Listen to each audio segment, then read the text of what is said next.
Bienvenidos, hermanitos, al minimalismo del Papa Francisco I. Un papa que definitivamente cree en las soluciones básicas, fundamentales, que vayan al centro de la realidad. Y para poder comprender qué cosa quiero decir con el minimalismo del Papa Francisco I, creo que es importante repasar algunos pasajes poco conocidos de su historia.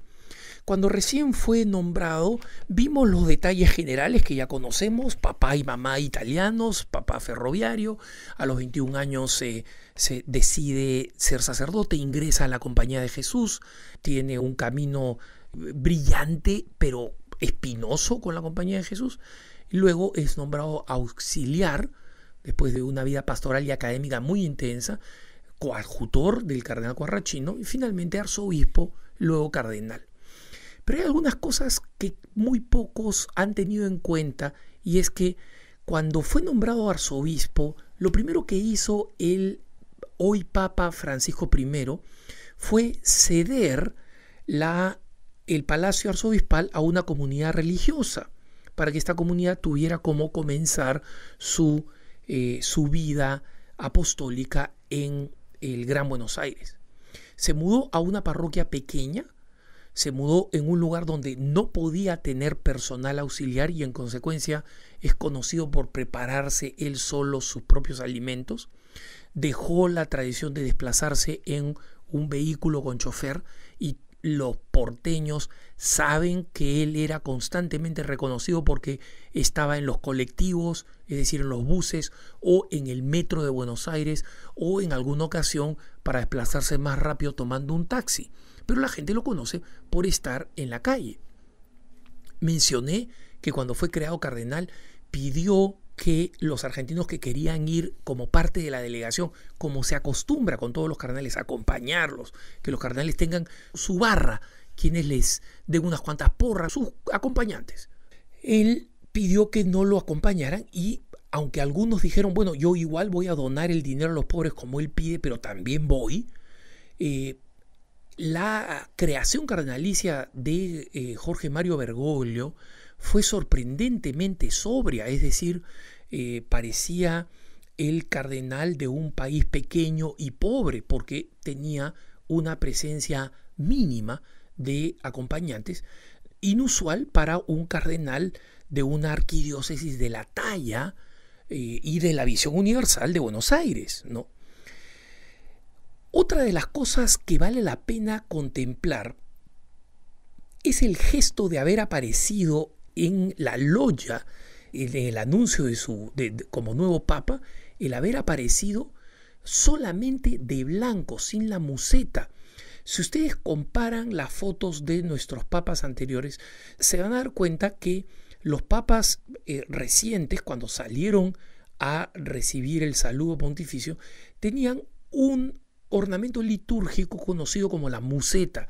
Es un componente de la vestimenta pontificia para las ocasiones solemnes, que básicamente cubre los hombros. Ustedes recordarán, lleva el color rojo cardenalicio, símbolo de la sangre que el Papa está dispuesto a derramar, pero es un ornamento elegante, bello, bordado, bien acabado, y normalmente sale también con la gran estola pontificia.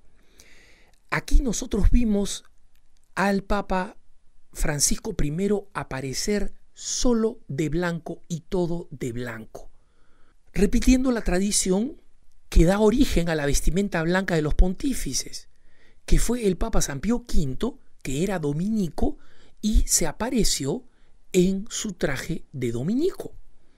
Desde entonces los papas han utilizado un traje muy similar al de los dominicos, que es la sotana blanca y con un peto negro. El peto lo han omitido como parte de la tradición, pero de allí viene la tradición de vestir de blanco. No era para distinguirse, sino fundamentalmente para mantener su identidad de un dominico, de quien más tarde sería un papa santo, San Pío V. Entonces, este es otro gesto muy importante y muy elocuente, el hecho de haber pedido que recen por él silenciando la plaza. Entonces, es importante que nosotros veamos estos detalles porque tenemos un pontífice que cree en una iglesia minimalista, es decir, una iglesia que no esté tan concentrada en las formas, a pesar de que cuando se tratan de tradiciones valiosas, él vivamente las defiende y siempre las ha defendido.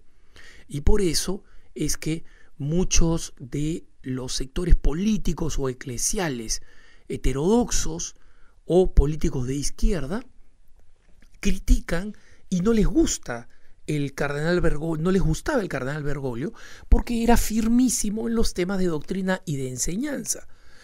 Pero es un papa que cree obviamente en tropas ligeras, como el fundador de la Compañía de Jesús a la que él perteneció señalaba, ¿no? La Compañía de Jesús, decía Ignacio de Loyola, tienen que ser las tropas de refresco del papa. Es decir, lo que entonces se consideraba como una especie de cuerpo ligero, un ejército ligero. Recuerden que la figura militar atraía mucho a Ignacio de Loyola, que había sido capitán del ejército. Entonces, él cree en una iglesia ligera, en una iglesia que no va a renunciar a lo fundamental, que no va a caer en la locura que piden aquellos desquiciados que quieren convertir a la iglesia en otra denominación protestante que esté desapareciendo en la historia como están desapareciendo estas denominaciones, y por tanto es alguien que más bien quiere una iglesia fecunda, grande, generosa, pero que esté aliviada de todo aquello que es innecesario.